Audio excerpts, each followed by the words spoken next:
This beautiful place is Lake Powell, and we're here with the Taggart Bucket List. And we are literally in one of the most beautiful places in the world on a beautiful houseboat where you have the majestic landscape of southern Utah. And one of the things that we're doing out here is just working together on how to be the best version of ourselves and also having a good time. We're gonna go explore some awesome canyons. We're gonna go have some fun wakeboarding and wake surfing, paddleboarding, maybe go find some cool animals. But oftentimes, disconnecting, getting out of cell phone service is one of the best things that you can do for yourself. Super excited to see what comes of this trip and the mastermind element of this, and how we can level up.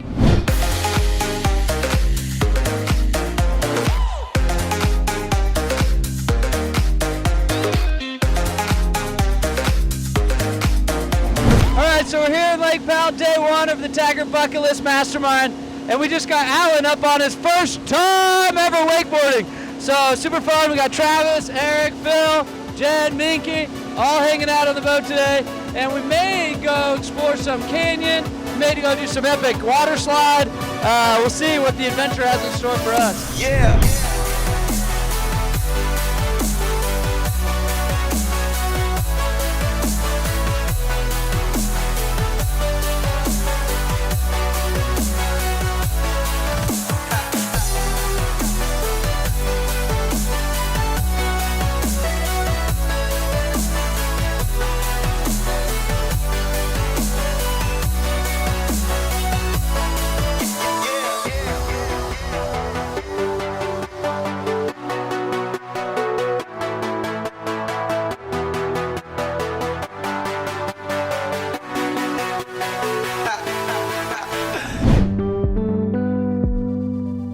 So yesterday we spent some time actually masterminding. What that means is we went around in a circle and everybody shared their thing that they were learning, like the last 3-4 months, what's something that stuck with you, that you've learned, a lesson, a mantra that you want to share with the group. And it was really cool to kind of see everybody having common threads actually. There's been a lot of people that are just trying to hone in, essentialize, prioritize.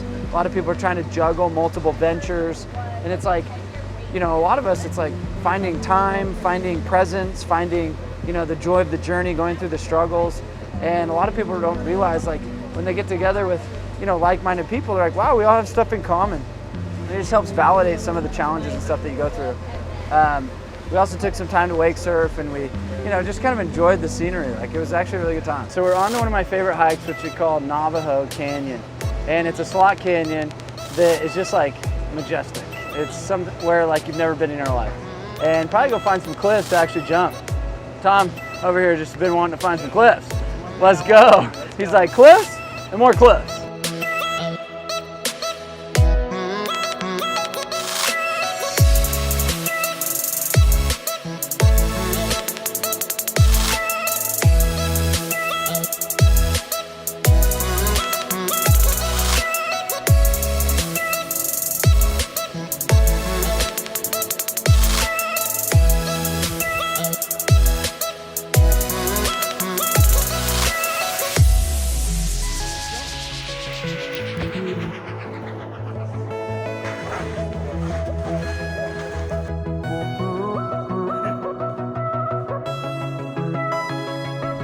So we're in Labyrinth Canyon right now, where over millions of years, river is cut through this to form this.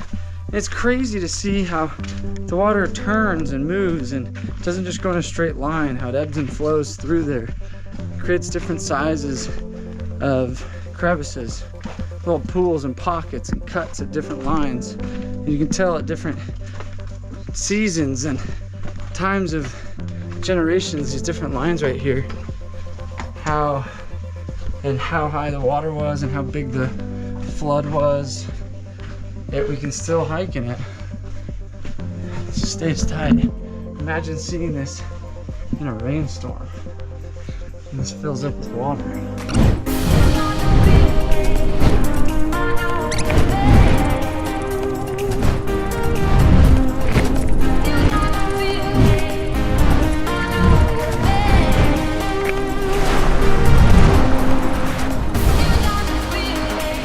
All right, so we went out into a place called Labyrinth Canyon where we parked our boat.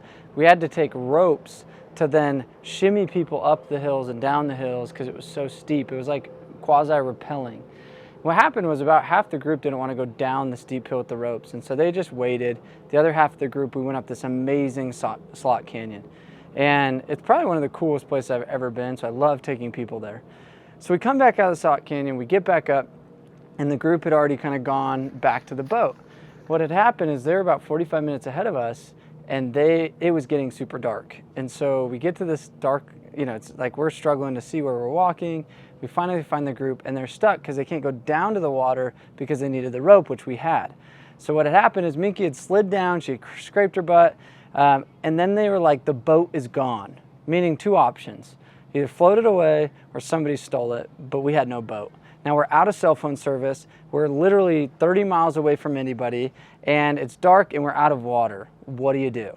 And this whole scenario runs through our minds. So we were like, okay, we could hike out, we could sleep here. People were looking for places to sleep, and it was a kind of a life or death scenario that people kind of had to run through.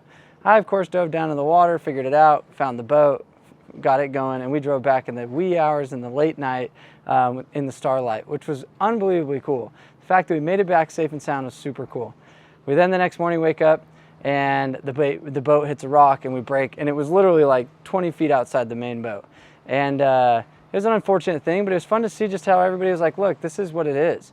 And oftentimes, like in business and life, you run into a scenario where your boat breaks or things don't go your way, and it's about how you respond and make the most out of it and say, what are the lessons we need to learn in these types of scenarios? So we took the houseboat to a different spot. We set up an amazing slip and slide.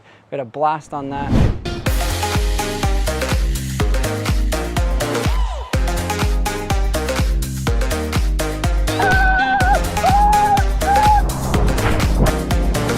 And then we went and tried to find different ways to get this boat fixed, and we're on our way to get it fixed. But in the meantime, we jumped off the deck, we played cards, we did all sorts of cool stuff to really bond and connect. And one of my favorite parts was the campfire that we did at night.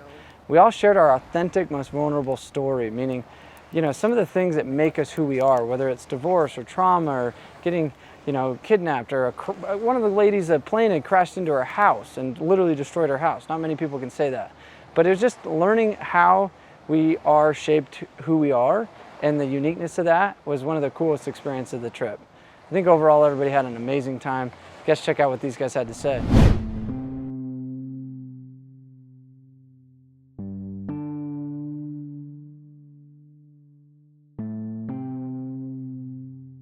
Hey, this is Phil Andrus. I'm out of Utah. I'm a roofer. And Sam actually invited my business partner out here to Lake Powell for this trip, and I was sort of pseudo-invited as well. It was pretty an interesting experience for me. Number one, it was really nice to kind of get away and spend some time with the quality of people that are here. I've actually been following Sam for about 8 years when I was doing just door-to-door, and it was a pretty fun experience for me to even though he and I have met a couple of times at trade shows and whatnot, to be able to be here on his houseboat and hanging out with Sam and having some really, building a personal relationship with him. Not to mention some of the other people that are here. Some of them I've already known, some of them were new friends that I've made, and we've been able to have some really deep discussions and learn from each other. And I plan on going home and building those relationships and continuing to learn from some of the people that I met this week, and hopefully I can add value to them as well. Really inspiring, fulfilling, and amazing experience. Came to learn, came to grow, came to have fun with such high quality level people. And one of the new experiences that I learned is learn how to surfboard, so that was a pretty cool experience. One of the things that really stuck out to me while on this trip, talking to many different people and learning from them, was talking to Jen Silver. Really awesome, really inspiring lady. Everything that she's gone through, a lot of times we think that we've gone through hard things, which we all have, but listening to her stories and how she's been able to overcome that and still be able to live a happy life and keep learning, keep growing, that really impacted me, and I want to thank everybody for being part of this and letting me be here. Hey, my name's Tom Hilt with Arc Energy at the Sam Taggart Bucket List. It's been a really good trip. First time I've ever done a slip and slide. that was about 100 feet long. That was pretty amazing. And I had a lot of really good conversations, you know, good people bringing up things and helping each other answer questions. And one of the things I really got out of it was the difference of being happy and being fulfilled, and being able to be fulfilled in the journey. Even though it feels like there's always more, you can still be fulfilled and enjoy it. And it was something I really needed to hear from other people, because I've felt like I haven't been as fulfilled as I should be where I'm at in the business. Everything's great, but so yeah, being able to bounce those ideas off of other people has been very helpful for me. So really good trip, highly recommend it. Hey, I'm Jen Silver, and I'm here at Sam Taggart's Lake Powell bucket list trip. And I wanted to tell you a little bit about some of my key takeaways. First of all, I realized that every single person has to go through their own experiences, and that you can't force someone's path for them. They have to go through and do those things that they need to do to get to wherever that is that they need to be to accomplish those things. And then a couple things that we did that I've never done before. Well, one, I've never been to Lake Powell at all, so the entire trip was a new experience, and that was wonderful. But building a slip and slide that's probably, I don't know, 60 feet, jumping off the top of a houseboat, feeling like we might have to sleep out in the dark somewhere because our boat drifted.